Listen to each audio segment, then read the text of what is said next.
Hello and welcome to Waka Waka Breaking It Down. This is the continuous compounding and it's introducing the value of E. And you'll see when we get into it, but there's this value E that we use. It's a letter, but it actually represents a number 2.71 something, 8, I think. Right. So we're going to see that this has a number to it, just like the value, like we use the symbol pi, but we know that equals 3.14, right? So it's the same kind of idea. It's the special kind of number that we run into. And this is kind of the introduction to that and exploring what that means. So let's get right into it. So we have a situation where you're going to have a dollar invested. And now here's the cool part, which is very rare. Or in fact, it never happens, where you're going to get 100% annual interest. So some too good to be true bank. Yeah, that's for sure. So 100% interest, and you're going to invest just $1.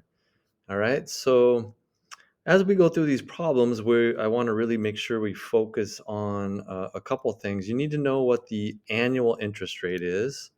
So you can see right here, it says annual interest rate. And we also need to know how many times it's going to be compounded or what the compounding period is. So that's really, those two things are really the important pieces to me. The rest seems to be fall into place pretty easily. But you just have to keep track of what's my annual interest rate, which, by the way, you'll see this as APR quite often. What's the APR? That's the annual percentage rate. In this case, this is annual interest rate, but same idea. So APR. All right. So as an equation, what's that look like? All right. So here's the basic equation that we've been working with for a while. And we want to start plugging these in. So what if we just did it once a year and we just, like, how much money would we have? Well, the $1 we invested is right there. Okay. And then the 100% interest is here. And then how many times are we compounding it? We're only compounding it once per year. Same thing up here. How many years are we going for? And then how many times per year am I compounding it? So earlier when I said it's important to know what your APR, your interest rate is, it's also important to know how many times are you compounding that within that interest rate, like in this case, within a year. Because that compounding part shows up twice in your equation, right? So that's the end piece, is how many times am I compounding it, right? Where in this case, T is in years and R is in years. But we're not, we're going to change. Like right now in the very first example here, we're just compounding it once a year, but we're going to change it into twice a year, 4 times a year, 12 times a year, etc. So as we go through here, you'll see, okay, let's make sure we put some logic into it, right? Don't just blindly do these things without thinking about it. But the first one, you've got $1 you're investing. You're going to get your original money back. So it's 100% to start with, but you're also going to increase by 100%. That's why this is the too good to be true bank, because you're going to get 100% interest increased. So if I started with $1, I'm going to get my $1 back. That's what this number does. But I'm also going to increase by 100%. So I'm going to get another dollar. So that's going to be, when you put this together here, that's going to be 2, right? So that's basically 200%. 1 times 200% is $2. So I started with 1, I end up with 2 at the end of the year. Okay, now what if we compound it semi-annually? That means twice a year. So you can see n is 2 now. So you can see the n in the equation that we talked about. That's the number of times, in this case per year, that you're going to compound it. So again, we still have our $1. You'll see all these have the $1 in the front. Those are all just $1 invested. But now things are going to change. So instead of 100%, I'm going to divide that by 2 because I want to compound it after 6 months, a half a year. So my 100% interest is going to change into 50% interest. And how many times do I compound it over a year? Well, I'm going to compound it 2 times over this particular year. We're still just going to go for 1 year. All right, so this is all just, you can see right here, it's all just 1 year. But we're looking at, if I compound it differently, then what's that look like? So again, these time periods seem like they should be the same sometimes to people, but they're different. They mean different things, right? So there's the time period that matches the interest. Let me go down here. There's the time period that matches how many times you're compounding within that time period, right? And then there's also how many time periods you're moving, right? So in this case, we got $1 invested. I get 100% of that back because I just get my dollar back. I'm going to increase by 50% now. So that was 100% compounded twice a year. So that's 50% each time. And then how many times am I doing it over 1 year? Well, I'm doing it twice per 1 year. So that's a total of 2 times. Okay, so if you do that, throw it in your calculator, right? You'll get $2.25 out of it. Make sure you throw this in your calculator and you practice doing that so that you know how to do it and that you can redo it on a test when you need to. All right, let's keep going. So I got a little bit more money, right? I had $2 before when I had 100% interest, but now because I'm compounding my interest, so I'm getting interest on top of my interest, then I'm getting a little bit more, right? I'm getting another 25 cents out of it. Okay, what if we do quarterly? So it's again $1. Again, it's 100% interest. And again, we're going to go for 1 year. But this time, I'm going to compound it 4 times within that year, which means I'm going to have a power of 4 because 4 times 1, right? So that needs to show up there. Throw that in your calculator, you get 2.44. So a little bit more than I had before. Now remember, I'm not investing any more money. These are all the same number. I'm not going for any longer period of time. These are all just 1 year. The only thing that's changing right now is that how many times I'm compounding it. Compounding once a year, twice a year, 4 times a year. If I do it monthly, now I'm compounding it 12 times a year. So everything else is the same, $1, 100% interest, compounded 12 times. So the interest kind of gets a lot smaller because it needs to match the monthly interest, right? And then how many total months? I mean, this is the way I think about it, right? I think about this as the monthly interest now, and I think about this as how many months. Up here, I would have had what's the quarterly interest and how many quarters am I going over, right? That's the way I think about it. Okay, so when you throw that in your calculator, you get 2.61. So same idea. It's just you can see we're getting more and more money each time we do this. What if I do it daily? Okay, that's 365 days in a year. So we're going to compound it 365 times. And my interest rate is going to be really small, but I'm going to do it. I'm going to use it 365 times. So that's a lot of compounding. So you end up with 2.71. Okay, $2.71. So I'm going to go to move on down. You don't necessarily have to do all of these. After you kind of get down to maybe every minute, then you can see the actual real number show up. But you can get really, really close just by doing hourly. So daily we did. If I did it, let's just jump to hourly. Okay, so if I did it hourly, you have to figure how many hours there are in a year, 8,760 hours in a year. So you got to figure that out first. I'm dividing my 100% by that number to get a hourly rate. And then this up here is how many hours or how many times I'm going to compound that. So it's an hourly rate. So this needs to be in how many hours I have. Okay, so they need to match. So there you go, same idea, but now we got 2.718. And that number, 2.718, is what we call E. Now it isn't exactly E yet, but that's kind of the estimation we use for E. Just like 3.145 is pi, right? We know that one. Same idea.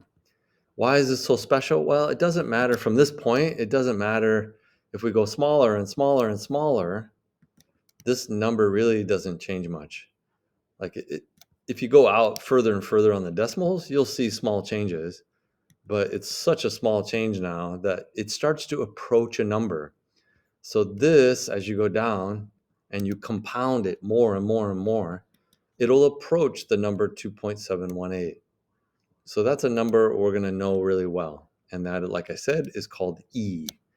So that's what they're asking here. Well, what if you just went to infinity? What if I compounded this over and over and over and over every millisecond, every microsecond, and it just compounds, boom, boom, boom, boom, boom, an infinite number of times? What would happen? Well, you'd get E. So this, like when you compound it continuously, this is a word we need to know too, by the way. If you compound it continuously, then that will equal E. Now, again, this is a very specific situation. This is where we put in $1. It's where we had 100% interest. So it's a very simple equation that turns into a simple answer of E. If I were to change those numbers, then this would change as well. And that's what we want to look at next. So what if this isn't $1 and this isn't 100%? Okay, but a couple words, a couple things. Let me rehash just a little bit. So one, keep in mind what's the annual percentage rate, and we have to adjust that. Like what's your rate and what time period is that for? And then we also need to know how many compounding times we're doing. Like, is it compounding once a year, twice a year, 3 times a year? And then we also need to know how long are we going? Are we going for just 1 year, or 5 years, or 20 years? What are we doing? So all those things you really got to pay attention to, and all these numbers. You can see in this equation, we have lots of variables, right? We've got the P over here for how much we put in. We've got the R for the annual percentage rate. We got N for how many times we're compounding it within that rate. And then we also have T for how long we're going. So there's lots of like 4 variables there, right? Not just 1 or 2 like we're used to for a lot of equations. 4 variables, that's a lot. So you got to keep track of, look for all those numbers, right? In your prompt or what's going on, you got to look for those numbers. All right, the other thing we got to make sure you understand is the word continuously. It's important because you need to know what situation you are going to use this new number we discovered called E. So what kind of situations will we use it for? Well, it's the situation comes up when you have something you think compounds continuously, meaning like bacteria or something that's like micro stuff that just populates, right? And it's not like it just doubles, goes 2, 4, 6, 8. It just, the population is just growing all over the place, right? So we use it for like bacteria, we use it for like nuclear decay, we use it for lots of stuff where things are just continually just changing. Since this is the biggest number out of all these numbers, like we started with $2, and after going through all those compoundings, we ended up with 2.718. This is the biggest number out of all those. And so your credit card companies or your banks, when you borrow money from them and you owe them money, they like to compound continuously if they can get away with it. Usually, to make it a little better and a little more user friendly on the general population, they'll use daily. They'll use we're going to compound it every day. Why do they do that? Well, because they're smart. They know they're going to get more money out of you than if they just compound it once a year. If they just compound it once a year, they're going to get $2 out of you. But if they compound it daily, they're going to get $2.71 out of you. So they're going to get more money. So people like to use continuous if you can, but usually they don't. But they try to get as close to that as they possibly can. Sometimes they do. Like a credit card company, sometimes will try to get away with that. We're just, we're compound it continuously. So you got to be careful.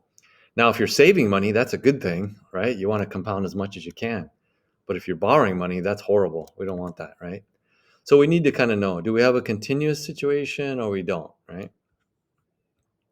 All right, so moving on. So you've discovered this letter E. We explained that it's just like pi or some kind of decimal that goes on forever, like the square root of 3, right? That's like 1.7 something, something, something, and it goes on forever and ever. Okay, so we call it a transcendental number. It's irrational. It never stops. It just goes on forever and ever and ever. So you can call it irrational. I call it transcendental. Same difference. All right, so basic equation, compounding forever gives you E. But like I said, we don't have to use 100%, and we don't have to invest $1 either. So what happens when that changes? Well, that's the next part of this. Okay, so we're still going to invest $1 right now, but oh, what are they doing? Oh, yeah. So different times. So we're keeping everything the same right now as far as the investment, and also the interest rate is staying the same at this point. But instead of just going 1 year like we did up above, we're going to compound it continuously. So all of these are compounding continuously, all of them, right? We're going to compound continuously, but we're going to go more than 1 year. So what if we, oh, and well, sorry, and we are going to change the rate on us. So we're changing the rate as well. So we got two things going on. We're going to compound continuously. We're going to change the rate. Sorry, down here. And I take it back. We are just going to go 1 year. I can see here that we're going just 1 year. Okay. All right. So changing the rate. So you can see in the equation that the percentage rate changed. So instead of 100%, now I've got 200%. So we just put a 2 there for 200%. 300%. 0.5 is 50%. 0.05 for 5% interest, right? APR. How many times are we compounding it? Well, we're compounding it infinitely number of times. So we're compounding it continuously. So we're going to convert right away. We're not actually even going to use these equations. We're going to convert right into E right away. What? How do we do that? Well, you just do it. Now, there's math behind it. Let me jump to the bottom here. At the very bottom of your worksheet, it shows how you can convert this type of equation into E. And they just do it algebraically. But we also do it, generally speaking, where it's just not $1 anymore. Or sorry, it's not just 100% interest anymore. We're going to actually put a rate on there, and we're going to have the number of times compounding. And you'll see down here we have how many years we have. So it takes a little algebraic manipulation. You do not need to know how to do this, but it is there. Basically, we're just kind of like taking our equation that we had like that we're used to, where you have your rate divided by how many times you're compounding it, right? And then we're adjusting it. We're saying, okay, let's play around with this. This is a fractional power now, and you would multiply, or you would raise both sides to the R power here to get rid of the R on the left and push it on the right. Then we're going to raise both sides to the T power to get it to look like this, right? So it's just a little algebra. Don't worry about it. And you can see that what we end up with on the left here is what we're used to seeing with a rate divided by n. Rate divided by n, or the n times the t. That's what we're used to seeing. That is equal to e to the rt. They're the same thing. So no matter what rate you have, and no matter how long you do it, you can change this into this. But again, that only works if n is infinity. That's the only time it works. It doesn't work any other way. It has to be, n has to be infinity, where you're compounding continuously. Okay. So we can make this jump, and here's the algebraic proof of it. So let's go back up here. Just in your own mind, just say, I'm allowed to do this, right? Here's my general equation. I'm going to convert it. So this whole piece comes over here. This 2 goes up here as a power. And this 1 is actually there as well. So times 1 is actually there. But we didn't write it because 2 times 1 is still just 2. And the other thing we didn't write was this 1 is actually right in front of this. Okay, so there's a couple numbers we didn't write in because they're just equal to 1.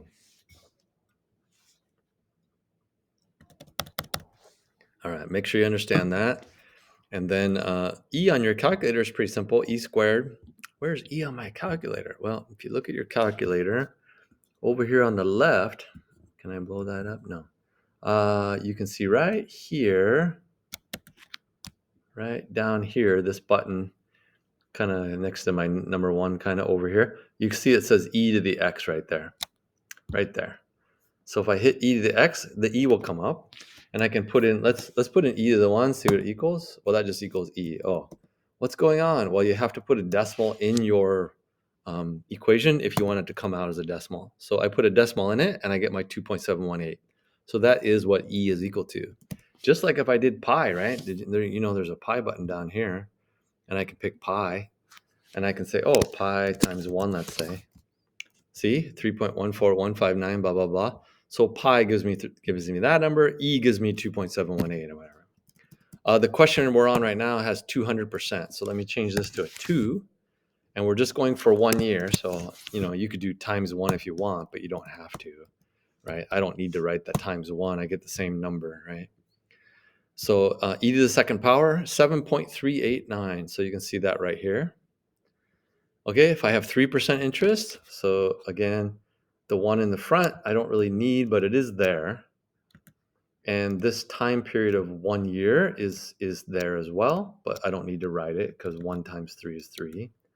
The 3 comes from the rate, so that rate is 300%, so there's where my 3 goes.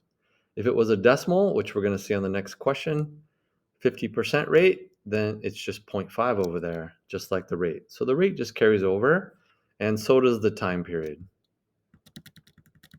So 3 to 3, 0.5 to 0.5, 0.05 to 0.05, right? And we can always just write those out. 3 to 3, 0.05 or 0.5, and then I can also do 0.05. Hopefully you get used to, I arrow up and then grab something, and then if I hit enter, it'll copy it down for me, right? If you get used to that, you can do multiple questions very quickly, like on your test or something. So get used to copy paste. You can copy stuff, right? You can copy just part of something as well and paste it down. Just by hitting enter, it'll paste it down. You can use Control C and Control V, just like on a computer as well, to copy stuff down. Anyway, those are our numbers, right? So 1.648, 1.05. So we got those. So you can see those answers here. That's where they got them from. Just throw it in the calculator. E is on your calculator. You just do it, right? Hit the right button and you got it. It kind of simplifies things in a way. So hopefully it isn't too bad. So here's our general equation that we're going to start using now. So P is the principal. It's the amount that you're going to invest. We've been, up until this point, we've just been using $1 and made it kind of easy. But now we're going to start putting in different amounts there, right? And then the R carries over to here as a power as well, or not as well, but as a power. Over here it's not a power, but over here it is. And then the T in this case is a power, and it will continue to be a power over here. Okay, so those are the numbers you're looking for. What's n, Mr. Waka? Well, that's the continuous compounding. So n is infinity. So that's the part that makes this whole thing turn into E. Okay?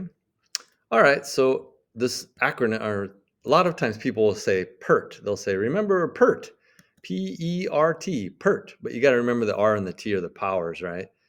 And the powers of E.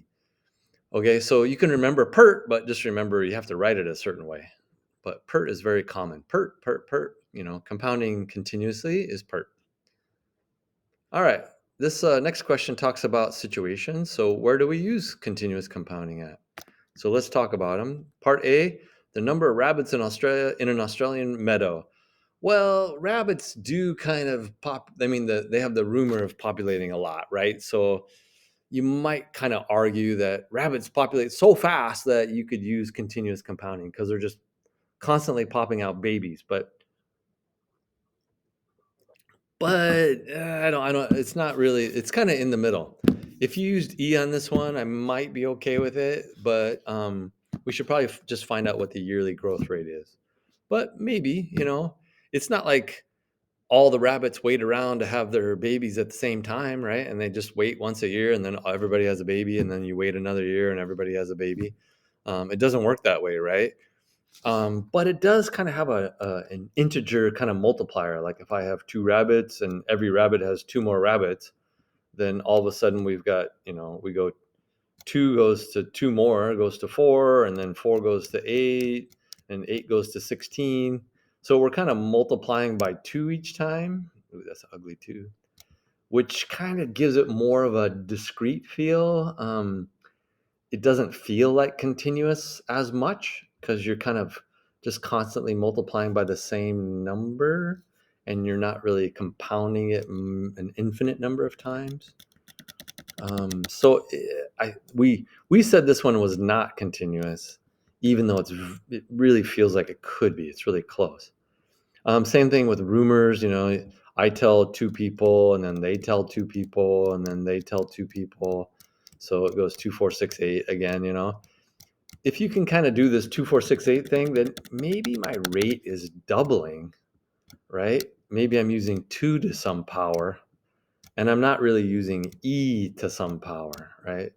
Because it's not really continuously, infinitely compounding, is it? It's close, and it's things spread quickly, and we have lots of babies quickly, but when you look at the big picture, but it isn't really compounding continuously. So what is? Well, if you have the temperature of your tea or something, and you take that temperature, well, the temperature is continuously getting cooler and cooler and cooler and cooler when you have hot tea, right? It doesn't wait for 10 minutes and then cool off a little bit and then wait another 10 minutes and cool off a little bit, right? It's continuously cooling off, and it's very obvious it's continuous. All right. Now, a lot of times we use it for things that are really small, whether it almost does really feel like continuous compounding, like bacteria, like maybe rabbits, maybe not so much, or people growth, like population growth, maybe not.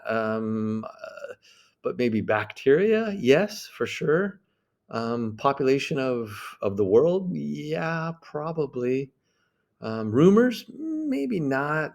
It's close, right? Some of these are really close. Try to really just think about, is it infinite compounding or not? Um, let's look at the last one. I'll try and summarize. So the height of a basketball after each bounce. Well, if you bounce a basketball, it's going to get smaller and smaller and smaller, like this, the height of it. So this height is decreasing, but you're just going to be multiplying by some number. Like up here, I could start talking about, well, we multiply by 2, by 2, by 2, right? Down here, I could be talking about, well, I'm going to multiply by 70%. So the next height is 70% of what the previous height was.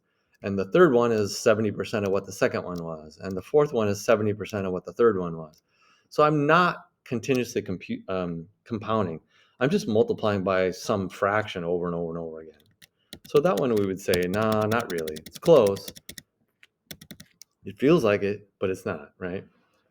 So let me summarize a little bit. Things like money growth, that would they tell you it's continuous compounding, then yes, you would use E. If you have like a bacterial growth or something, then yes, E. If I put some medicine in your bloodstream and that medicine is slowly decreasing over time, or you're looking at the alcohol content in someone's bloodstream after they've had a bunch of drinks, right? And you want to know if they're drunk driving or something, right? Yeah, I would use E. So anytime that it's dissipating at like it just continuously dissipates, then you're talking about E, right? Things that are probably not E. Anything where you can put a number on it, like we were talking about. Oh, it doubles, it triples, it's half-life. I'm growing at 6% annually, right? But compounded every month, right? These are things that are not E, right? So hopefully that kind of makes sense. So I think the bloodstream example and then this tea cooling off is really good examples, because it's like you can feel how it's just continuous, right? It never stops. It doesn't take a break, right? All right, number 4. Here we go. Let's put some more numbers on it. So we got bacteria this time. 1,800 bacteria. And we have an 8% rate. So remember, that's 8% compounded. I don't know. I got to find these things.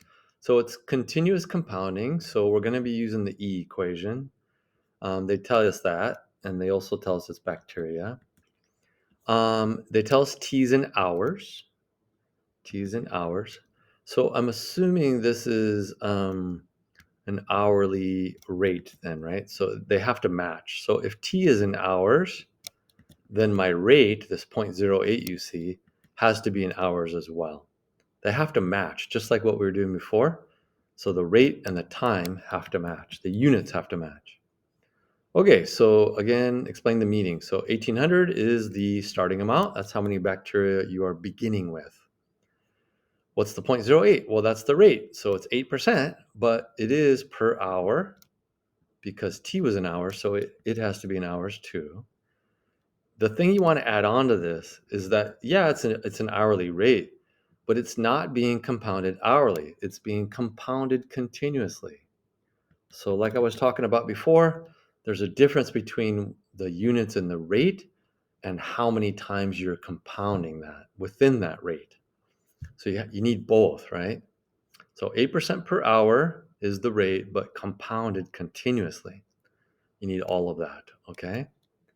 All right, so let's calculate. Well, you just throw that in your calculator, right? I already showed you how to find E. So 1800 times E raised to the 0.08 times 6. 0.08 times 6. Boom. That's my 2908. Maybe you can round it to 2909. That's what they did. We are talking about bacteria, so I don't really want to have like a half a bacteria or anything. So we'll round it. We'll round it a little bit to 2909. That's fine. Okay. Right, on the number 5, same idea here. Now we're investing money. So we put $25,000 into the bank. When your child is born, did your parents put in money for you when you were born? And then we're going to let it, mine didn't. Anyway, that's okay. So now we're going to invest it, right? 8.75%. Now, again, it's a yearly interest, which is important, but we're compounding it over different time periods. Okay, let's try. So if I do it weekly, well, it's a yearly rate. Divide by 52 weeks in a year. This whole thing gives me a weekly rate instead of a yearly rate. So now everything's in terms of weeks. I'm going for 25 years because it's from when you're born to your 25th birthday. And I'm going 52 weeks for every single one of those 25 years. So this whole thing is in weeks. That's how many total weeks I'm going to go. And this is a weekly rate. So they match, makes me happy. I can go ahead and calculate. So throw it in your calculator and you will get, look at this, $222,000. Of course, you need to get 8.75 interest, which is maybe, it's a little high maybe, but you can do that if you invest it properly in some good mutual funds or stocks. So isn't that amazing? If your parents would have put in that much money for you.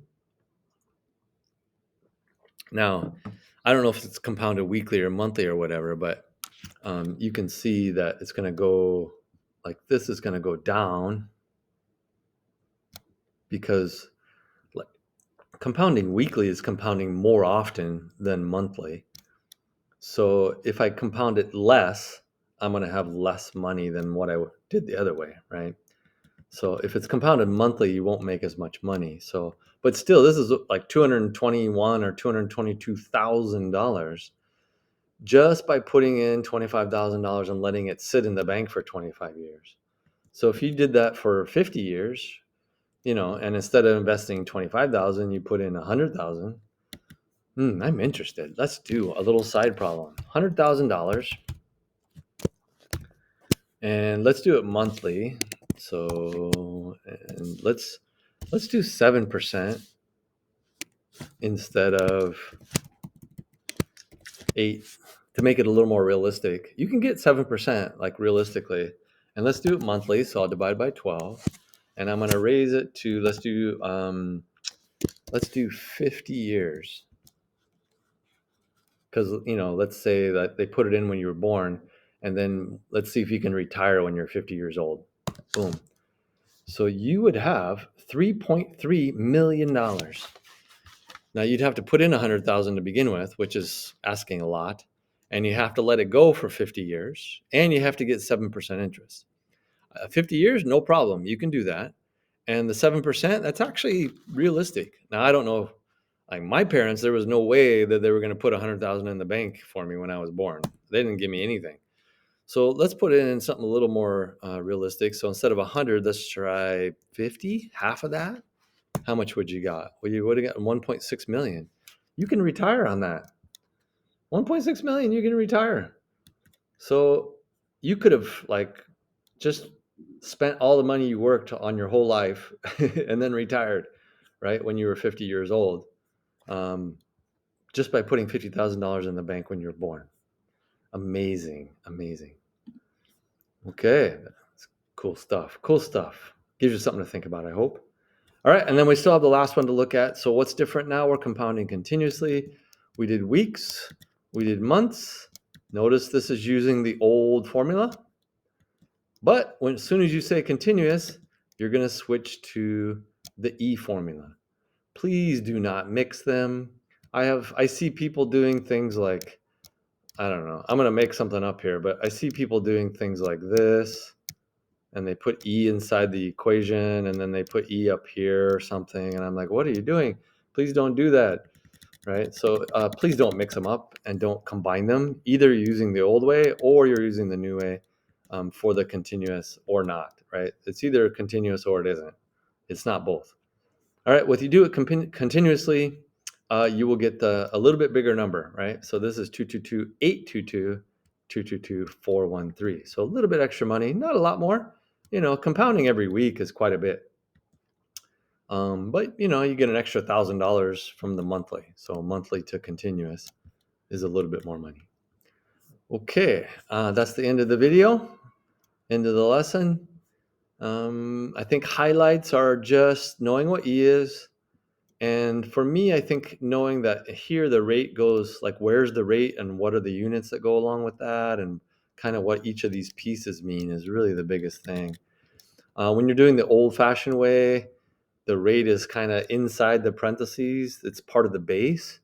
But when you're doing E, the percentage ends up being part of the exponent. So it kind of jumps from here up to here, if you will, a little bit, kind of, sort of, right? So those are little things to look out for. But practice makes perfect. Come in and ask questions if you have it, always. Thanks for watching.